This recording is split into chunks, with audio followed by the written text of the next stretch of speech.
ہمارے پاس ٹائم نکال تشریف لائے۔ سب سے پہلے میں اسی دعا کے تعارف کے حوالے سے ملتمس ہوں کہ آپ اس دعا کے تعارف کے حوالے سے ارشاد فرمائیں۔ اعوذ باللہ من الشیطان الرجیم، بسم اللہ الرحمن الرحیم، الحمدللہ رب العالمین، وصلی اللہ علی سیدنا محمد وآلہ الطاہرین۔ آپ کا اور آپ کی پوری ٹیم کا میں سب سے پہلے شکریہ ادا کرتا ہوں۔ خداوند متعال کا لاکھ لاکھ شکر ہے کہ اس نے زندگی بخشی، حیات بخشی، اور ایک دفعہ پھر ماہ مبارک رمضان کی ان برکتوں سے، ان رحمتوں سے ہم مستفید ہو رہے ہیں۔ دعائے ابو حمزہ صومالی، جس طرح سے آپ نے فرمایا کہ ایک عظیم المرتبت دعا ہے، بہت عالی، بہت بلند مطالب پر مشتمل یہ دعا ہے، اور دعا کا جو نام ہے وہ اس کے راوی کے نام پر ہے۔ جس راوی نے امام سجاد علیہ السلام سے اس دعا کو نقل کیا ہے اس کا نام ہے ابو حمزہ صومالی۔ صومالی ان کے قبیلے کا نام ہے، صومالہ کوفے کا ایک قبیلہ تھا جس کی نسبت سے ان کو صومالی کہا گیا، اور ان کا نام ثابت بن دینار ہے اصل جو ان کا نام ہے۔ اور رجال کی جو ہماری کتابیں ہیں ان میں ان کی مدح ہوئی ہے، ان کو ثقہ قرار دیا گیا ہے، عظیم المرتبت صحابی کہا گیا ہے،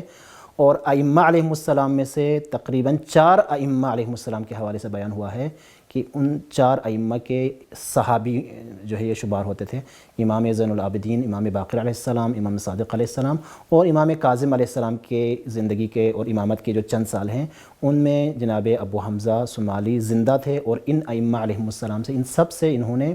استفادہ کیا ہے۔ تو یہ جو دعا ہے، اس دعا کی اہمیت کے حوالے سے اگر ہم بات کرنا چاہیں تو بہت بلند مضمون پر خود ابو حمزہ چونکہ جس راوی کو یہ دعا تعلیم ہوئی ہے اس راوی کی اہمیت اگر تھوڑی ہم پہلے جان لیں، چونکہ ائمہ ہر شخص کو ہر دعا تعلیم نہیں فرماتے تھے،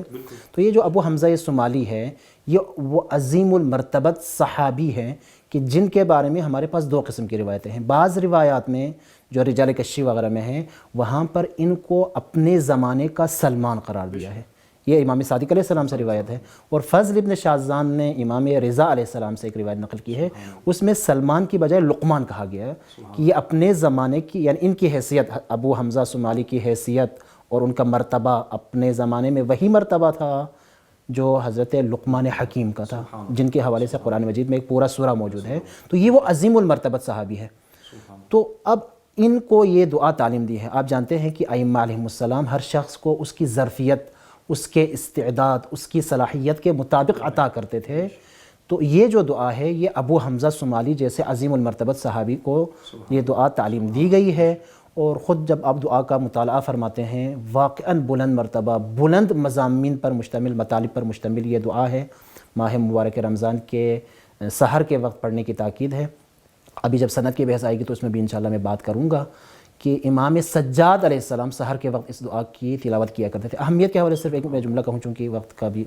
دامن ہمیشہ تنگ ہوتا ہے، کہ امام خمینی رحمۃ اللہ علیہ کے بارے میں نقل کرتے ہیں ان کے گھر کے جو افراد ہیں